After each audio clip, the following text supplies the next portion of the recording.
Okay, quick video review of an APS ASR 104. I got the gun as part of a trade. It's not too bad. It's not one I'm going to be keeping, so I'm just going to be quickly reviewing it before I pass it on. This one, 6-position stock, you know, quite reasonable, not too much play to it. The whole gun itself is metal, the only plastic parts are the pistol grip. Some of the internals are plastic, I'll get onto that in a minute, and also the butt pad obviously. The stock locks well, there's no real wobble to it much, you know, and if you're a right-hander, that's good for you I guess, because you've got the option here to mount an accessory on the back of the stock. The sights, your standard M4 affair, there's no real rattle to it. The blowback on it's really novel actually, it's quite nice, it makes it sound good. You can actually handle a lipo as well, there's a MOSFET in here, so you know, it's not all bad. The bad things I will say though, the internals are a bit of a joke. There's quite a bit of orange plastic inside of the gearbox. It's a pretty carnival colour in there. It's pretty awful to be honest, it's horrendous. I really wouldn't say run an 11.1 lipo with this because it will destroy it. Let's say stick something like a 7.2 volt lipo or an 8.4 lipo if you're going to be running something like that. But yeah, forward assist, to my knowledge, isn't functional. Bolt releases that. Right, so you got a handle, charging handle pulls back, releases the bolt. You got a hop up in there, which by the way, yeah, it's effective. It's a good hop up on this gun. It's chronoing around probably the 350 marker, maybe a bit higher than that, so it's not really a CQB friendly weapon. The magwell, you get supplied with a 300 round mag by the way. The magwell, not too much play, similar to a Combat Machine M4. One of the things you'll like if you're a realism person,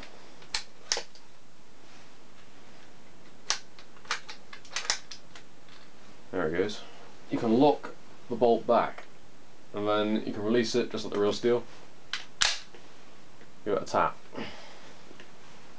Overall, weight of the gun is about 3.3 kilograms. G&P mags, Maori mags, D-boys, they all fit it. Pretty universal M4. Rate of fire on it, it's fairly solid, around 14 rounds a second with an 8.4. Obviously it will go higher. The box it comes in, you know, moderately amusing. I'm going to have to show you it. It's one of these things, it's one of these typical Chinese things really. FET inside the MOSFET bit and then the APS conception thing down there. Doesn't that look a lot like Intel inside? That looks a hell of a lot like it. It's a bit of copyright infringement going on there I think. The manual supplied with a gun is pretty reasonable. Go away box. There's also a little MOSFET diagram which teaches you about the MOSFET. They've got it in Chinese there and they've also got it in English. The Chinglish here really is pretty awful. Some of the stuff they say, you know, just doesn't make sense. It's the typical Chinese people trying to speak English thing. Really that's about it to be honest. Standard fare motor and the grip. Gearbox is standard M4 gearbox. There's nothing really special about this gun. The only really good things about it, the fact that it's full metal, and I guess probably the blowback on it, which is, I haven't got it hooked up to a battery at the moment. There's plenty of other videos out there if you go take a look at them. The blowback on it is actually really good. I haven't had much of a chance to use it.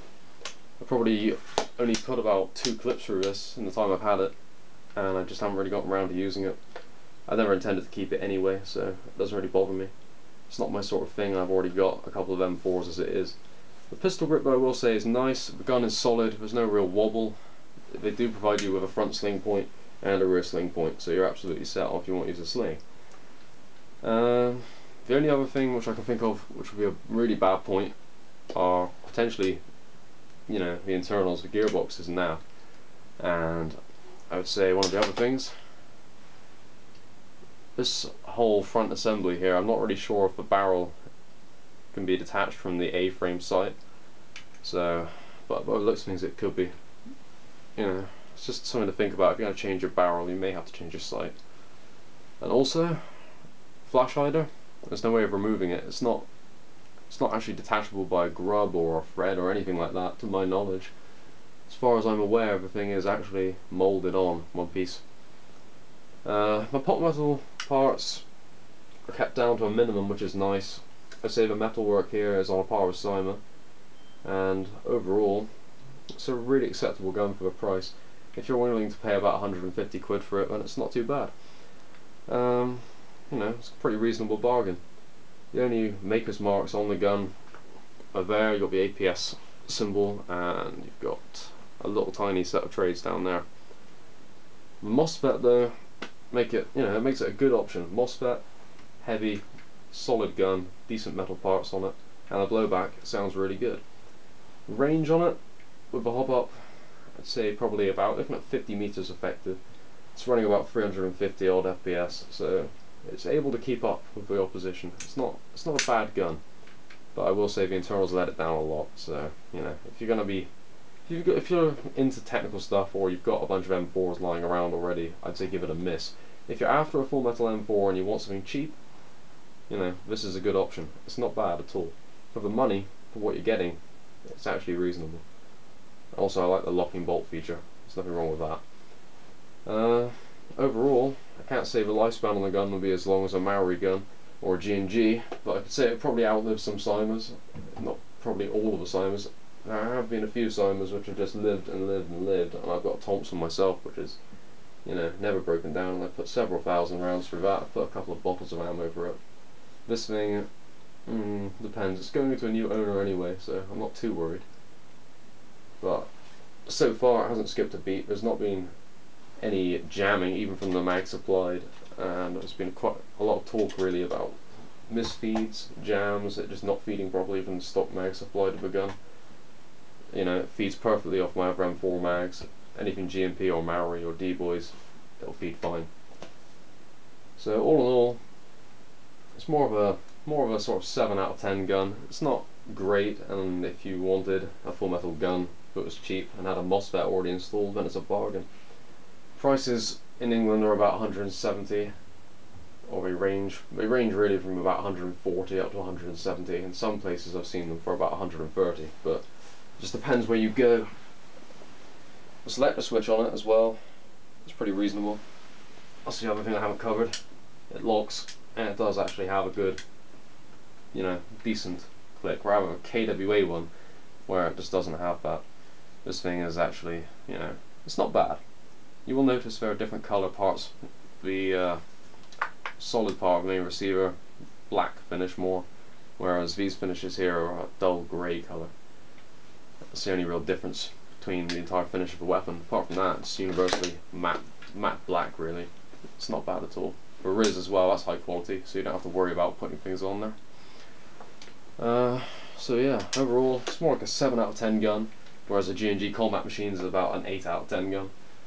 Maybe even a 9 out of 10 guns, I do actually have to say. You know, really awesome bit of kit of a G&G combat machine. G&G plastic and stuff, that's more about 7 out of 10 as well. So it's an overall reasonable gun. For the money, you're not going to be getting top notch, but it's able to actually perform reasonably well out of the box, and it has a MOSFET. Plus it's full metal, so there's no real complaint there. Just be wary if you're going to get one, the gearbox is a bit crap.